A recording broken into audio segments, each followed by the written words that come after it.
News പ്ലസിലേക്ക് സ്വാഗതം. Hema committee റിപ്പോർട്ടാണ് വിഷയം. ഈ റിപ്പോർട്ട് ഇപ്പോൾ പരിശോധിച്ച ഒരു പോലീസ് സംഘം അടുത്ത ഘട്ടത്തിലേക്ക് കടക്കുകയാണ് എന്നാണ് റിപ്പോർട്ടുകൾ. അടുത്ത ഘട്ടമാണ് ഏറ്റവും അധികം പ്രശ്നമുണ്ടാക്കുന്ന ഘട്ടം. അതിൻ്റെ ഓരോ നാൾ വഴിയും നിങ്ങളോട് ആദ്യം ഒന്ന് പറഞ്ഞു വെക്കാം. ഹേമ കമ്മിറ്റി റിപ്പോർട്ട് ഈ സിനിമാ രംഗത്തുള്ള വനിതകൾ അഭിമുഖീകരിക്കുന്ന പ്രശ്നങ്ങളെക്കുറിച്ച് പഠിക്കാൻ വേണ്ടിയുള്ള കമ്മിറ്റിയായിരുന്നു.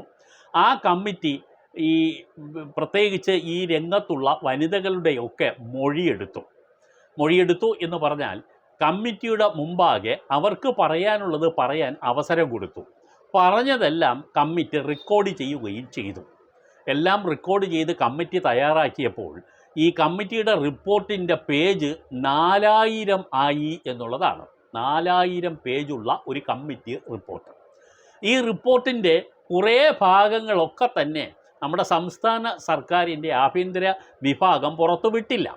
പക്ഷേ ഹൈക്കോടതി പറഞ്ഞു, എല്ലാം പൊതിഞ്ഞ് അവിടെ കെട്ടിവെക്കണ്ട, അതൊരു കാര്യം ചെയ്യൂ, എല്ലാം ഇങ്ങോട്ട് തരൂ, ഞങ്ങൾ നോക്കട്ടെ, അതിനകത്ത് പറയേണ്ടതെല്ലാം തന്നെ എന്തൊക്കെയുണ്ട്, അതിനകത്തുള്ള വിഷയം എന്തൊക്കെയാണെന്ന് കോടതിക്ക് മനസ്സിലാക്കേണ്ടതുണ്ട് എന്ന് പറഞ്ഞപ്പോൾ എല്ലാം കൂടി ഹൈക്കോടതിയിൽ കൊടുത്തിട്ടുണ്ട്. ഹൈക്കോടതിയുടെ ഇടപെടലിനെ തുടർന്ന് ഇതിനകത്ത് മൊഴി കൊടുത്തിട്ടുള്ള ഹേമ കമ്മിറ്റി റിപ്പോർട്ടിനകത്ത് വിവരങ്ങൾ പറഞ്ഞിട്ടുള്ള ആളുകളോട് വിശദമായി സംസാരിച്ച് ആവശ്യമായ നിയമ നടപടികൾ സ്വീകരിക്കാനുള്ള നിർദ്ദേശത്തെ തുടർന്ന് ഒരു 7 അംഗ സമിതിയെ നിയോഗിച്ചിട്ടുണ്ട് സംസ്ഥാന സർക്കാർ തന്നെ. അത് സ്പർജൻ കുമാർ എന്ന് പറയുന്ന ADGP ഉൾപ്പെടുന്ന ഒരു സമിതിയാണ് ഇതിനിപ്പോൾ നേതൃത്വം നൽകുന്നത്. അവരുടെ 1ാം ഘട്ടത്തെ കാര്യമാണ് റിപ്പോർട്ട് വിശദമായി പരിശോധിക്കുക. 4000 പേജ് 5 ദിവസം കൊണ്ട് പരിശോധന അവർ പൂർത്തിയാക്കി. എന്നിട്ട് അവർ ഇപ്പോൾ നെക്സ്റ്റ് സിറ്റിംഗ് എന്ന് പറയുന്നത് ഇതിനകത്ത് ആരെയൊക്കെ വിളിച്ച് ഇനി മൊഴിയെടുക്കണം എന്നുള്ളതാണ്. നടിമാർ ആരൊക്കെയാണ് എന്നുള്ളത് അവർ ഒരു ലിസ്റ്റ് തയ്യാറാക്കുകയാണ്. ഇന്ന് സിറ്റിംഗ് ഉണ്ട്. ആ ആളുകളുടെ എല്ലാം ലിസ്റ്റ് തയ്യാറാക്കി കഴിഞ്ഞാൽ അവരോട് പോലീസ് സ്റ്റേഷനിൽ എത്തി അവരുടെ ആക്ഷേപം അവിടെ രേഖാമൂലം നൽകാൻ ആവശ്യപ്പെടും. ഇവിടെയാണ് പ്രശ്നം ഉണ്ടാകാൻ പോകുന്നത്. ഹേമ കമ്മിറ്റിയുടെ മുമ്പാകെ പറഞ്ഞ നടിമാരെല്ലാം തന്നെ അവരുടെ അതേ അനുഭവം പോലീസ് സ്റ്റേഷനിൽ എത്തി മൊഴിയായി കൊടുക്കുമോ എന്നുള്ളതാണ്. അങ്ങനെ ഒരു FIR ഉണ്ടാക്കേണ്ടതുണ്ട്. അതിന് ഈ നടിമാർ പോകുമോ എന്നുള്ളതാണ് ഇപ്പോൾ എല്ലാവരും ഉറ്റുനോക്കുന്നത്. അതിൽ അവരെ പിറകിലേക്ക് വലിക്കുന്ന പ്രധാനപ്പെട്ട കാര്യങ്ങളിൽ ഒന്ന് അവരുടെ പേര് വിവരങ്ങൾ ഇനി ലീക്കാകുമോ, പുറത്താകുമോ എന്നുള്ളതാണ്. അങ്ങനെ പുറത്തായാൽ അവർക്ക് അതുണ്ടാക്കാവുന്ന ചില വിഷമങ്ങൾ അവർ മനസ്സിലാക്കുന്നു. ആ വിഷമങ്ങളിൽ പ്രധാനം, അങ്ങനെ പുറത്തെറിഞ്ഞാൽ, അതായത് ഇത്തരം നടന്മാരൊക്കെ തന്നെ ഇവരെയൊക്കെ പീഡിപ്പിച്ചു എന്ന് പറഞ്ഞാൽ അവർക്ക് അതൊരു മൈനസ് ആകുമോ എന്ന് അവർ ഭയപ്പെടുന്നു. അതുകൊണ്ട് തന്നെ ഈ സിനിമാ രംഗത്ത് വർക്ക് ചെയ്യുന്ന വനിതകളുടെ കൂട്ടായ്മ മുഖ്യമന്ത്രിയോട് പറഞ്ഞു, ഞങ്ങൾക്ക് ഞങ്ങളുടെ മൊഴി കൊടുക്കുന്നതുമായി ബന്ധപ്പെട്ട മറ്റ് കാര്യങ്ങൾ എല്ലാം തന്നെ വാർത്താമാധ്യമങ്ങൾക്ക് ചോരാതെ മുഖ്യമന്ത്രി സംരക്ഷണം നൽകണം. ആ വാർത്തകൾ ശരിക്കും സുതാര്യമാകരുത്.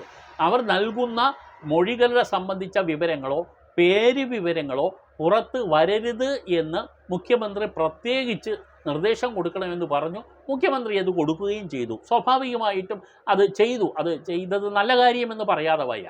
എന്തായാലും ഇനി അവർക്ക് ധൈര്യമായി മൊഴി കൊടുക്കാം. അവർ കൊടുക്കുമെങ്കിൽ ധൈര്യമായി അവർക്ക് കൊടുക്കാം. ഒരു കമ്മിറ്റിയുടെ മുമ്പാകെ പോയി പറയുന്നത് കൊണ്ട് മാത്രമല്ല, നിയമ നടപടിക്ക് വേണ്ടി അവർ പോലീസ് സ്റ്റേഷനിൽ മൊഴി കൊടുക്കണം.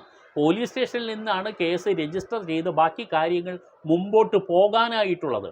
അപ്പോൾ അതിനു വേണ്ടിയുള്ള ആളുകളുടെ റിപ്പോർട്ട് ഏകദേശം തയ്യാറായി കഴിയും. ഈ ദിവസം പൂർത്തിയായി കഴിയുമ്പോൾ അവർ ആരൊക്കെയാണ് വിളിക്കേണ്ടത് എന്ന് പറയും. ഇതുവരെ ചില ലീക്കുകളൊക്കെ നമുക്ക് കിട്ടിയിട്ടുണ്ടെന്ന് പറഞ്ഞാൽ ആരൊക്കെയാണ് ഉൾപ്പെടുന്നത് എന്ന് ഏകദേശം ഒരു ധാരണ ഇപ്പോൾ തന്നെ പുറത്ത് വന്നുകൊണ്ടിരിക്കുന്നു. നടികളുടെ പേരിനേക്കാളേറെ പുറത്ത് വന്നുകൊണ്ടിരിക്കുന്നത് നടന്മാരാരൊക്കെയാണ് എന്നുള്ള കാര്യത്തിലാണ്. ആരൊക്കെയാണ് ഇതിൽ വില്ലാളി വീരന്മാർ എന്നുള്ള കാര്യമാണ് പുറത്ത് വന്നുകൊണ്ടിരിക്കുന്നത്. ഇപ്പോൾ അതിനെതിരെ തന്നെ റിപ്പോർട്ടർ ചാനൽ ഇത്തരത്തിൽ രഹസ്യമായി വെക്കേണ്ട ചില കാര്യങ്ങൾ പുറത്തു കൊണ്ടുവരുന്നു എന്ന് പറഞ്ഞ് റിപ്പോർട്ടർ ചാനലിനെതിരെയുള്ള ഒരു ആക്ഷേപവും അടുത്ത കാലത്ത് ശ്രദ്ധയിൽപ്പെട്ടു. എന്തായാലും ഈ വരും കാലം ഹേമ കമ്മിറ്റി റിപ്പോർട്ടിനെ തുടർന്നുള്ള കോലാഹലങ്ങൾക്ക് ഒരു ടേണിംഗ് പോയിൻ്റ് ഉണ്ടാവുകയാണ്. ഇനി അതാണ് നമ്മളെ കാത്തിരിക്കുന്ന കാര്യം. ആരൊക്കെയാണ് മൊഴി കൊടുക്കാൻ മുന്നോട്ട് വരാൻ ധൈര്യം കാണിക്കുന്നതെന്ന് ഇനി നമുക്ക് കാത്തിരുന്ന് കാണാം. അപ്പോൾ ഞങ്ങൾ ധീരതയോടുകൂടി തന്നെ ഞങ്ങൾ ഈ പ്രശ്നത്തിനെ സമീപിക്കുന്നു എന്നും ഞങ്ങൾക്ക് പറയാനുള്ളത് ഞങ്ങൾ പറയും, അതിൽ ഞങ്ങൾ ഭീരുക്കളല്ലെന്നും ഈ നേരത്തെ കമ്മിറ്റി ഹേമ കമ്മിറ്റി മുമ്പാകെ പറഞ്ഞ നടിമാർ ഇപ്പോൾ അവരെ വിളിക്കുമ്പോൾ അവർ വന്ന് പറയുമോ എന്നുള്ളത് കാണാൻ ഞങ്ങൾ കേരള സമൂഹം കാത്തിരിക്കുന്നു. നിങ്ങൾ ധീരതയോടുകൂടി കമ്മിറ്റി മുമ്പാകെ പറഞ്ഞ കാര്യം ആ ധീരതയോടുകൂടി തന്നെ പോലീസ് സ്റ്റേഷനിലും പറയാനുള്ള ആർജവത്വം ഞങ്ങൾ നിങ്ങളിൽ നിന്നും പ്രതീക്ഷിക്കുന്നുണ്ട്. നിങ്ങളുടെ പേര് വിവരങ്ങളൊന്നും പുറത്തു വരില്ല എന്ന് ബഹുമാനപ്പെട്ട മുഖ്യമന്ത്രി തന്നെ നിങ്ങൾക്ക് ഉറപ്പ് നൽകിയിട്ടുണ്ട്. അന്വേഷണ കമ്മീഷനും അദ്ദേഹം നിർദ്ദേശം കൊടുത്തിട്ടുണ്ട്. ഒരു കാരണവശാലും ഈ 7 അംഗ സംഘം നിങ്ങളുടെ പേരുകളൊന്നും പുറത്തു വിടില്ല. നിങ്ങളുടെ ആ ലിസ്റ്റ് തയ്യാറാക്കിയാൽ അത് പുറത്തു വരില്ലെന്ന് ഉറപ്പുണ്ട്. അങ്ങനെ ഉള്ള ഒരു സജ്ജീകരണം നിലവിൽ സ്വീകരിച്ച സ്ഥിതിക്ക് ഇനി നിങ്ങൾക്ക് നിങ്ങളുടേതായ നടപടികളുമായി മുന്നോട്ട് പോകാം. അതിന് നിങ്ങൾ തയ്യാറാകുമോ എന്ന് ഞങ്ങൾ കാത്തിരിക്കുന്നു, അതറിയാൻ കാത്തിരിക്കുന്നു. അതുമാത്രമാണ് ഇപ്പോൾ ഞങ്ങൾക്ക് അടുത്ത് ആകാംക്ഷയുള്ള ഒരു വാർത്ത. ആ വാർത്ത നിങ്ങളെല്ലാം നിങ്ങളുടെ പേര് വിവരം പറയാതെ തന്നെ നടിമാർ പലരും വന്ന് മൊഴി കൊടുത്തു എന്ന് പറഞ്ഞാൽ മതി. ആ ഒറ്റ കാര്യം കാണാൻ സാക്ഷര കേരളം കാത്തിരിക്കുന്നു എന്നതാണ് നിങ്ങളെ ഓർമ്മിപ്പിക്കുന്ന കാര്യം.